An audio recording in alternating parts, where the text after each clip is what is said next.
Hi மக்களே, welcome to your channel.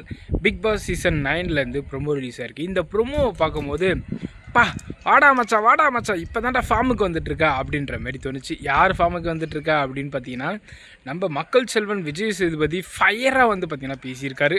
என்ன பேசியிருக்காருன்னா, இது வரைக்கும் பிக் பாஸ் சீசன் வரலாற்றிலே இந்தமாரி நடந்திருக்காது அப்படின்ற அளவுக்கு வந்து பார்த்திங்கன்னா அவர் ஒரு ஃபயராக வந்து ஒரு சில விஷயங்களை பேசியிருக்காரு. என்ன அப்படின்னு பார்த்தீங்கன்னா, ஃபஸ்ட் எடுத்தோடனே வாங்க ஓகே, இப்போ இந்த வீட்டில் இருக்கிறவங்க எல்லாமே அவங்களுடைய நேம் எந்திரிச்சு சொல்லுங்கள், நான் ஞாபகம் வச்சுக்கிறேன் அப்படின்ற மாதிரி விஜய் சேதுபதி வந்து பார்த்திங்கன்னா சொல்கிறாரு. அப்படி சொல்லும் போது ஃபஸ்ட் இருந்துச்சோடனே சபரி, அதுக்கப்புறமா எஃப்ஜே அப்படின்ற நேம் சொல்லிக்கிட்டே வராங்க.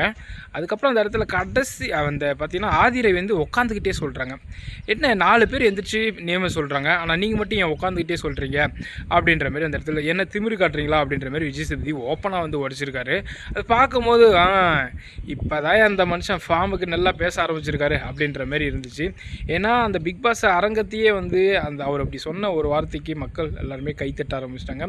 ஓகே, இன்றைக்கி எபிசோட் பயங்கரமாக ஃபயராக இருக்க போகுது அப்படின்னு சொல்லிட்டு நான் நினைக்கிறேன். நீங்கள் என்ன நினைக்கிறீங்க? மக்கள் செல்வன் விஜய் சேதுபதி அப்படி சொன்னதை பற்றி ஆதிரை வந்து லாஸ்ட்டுக்கு சாரி அப்படின்ற வார்த்தையை கேட்கலான்னு நினைக்கிறேன். எபிசோடில் கேட்பாங்கன்னு நான் நினைக்கிறேன். பொறுத்து வந்து பார்ப்போம் நெக்ஸ்ட் எபிசோடில் என்ன நடக்க போகுது அப்படின்னு சொல்லிட்டு. பிக் பாஸ் சீசன் 9 அப்டேட் எல்லாமே நம்ம சேனலில் கண்டினியூவாக போட்டுகிட்டே இருப்போம். மறக்காம நம்ம சேனலில் சப்ஸ்கிரைப் பண்ணிட்டு பக்கத்தில் பெல் ஐக்கான் தள்ள பிடிச்சிங்க.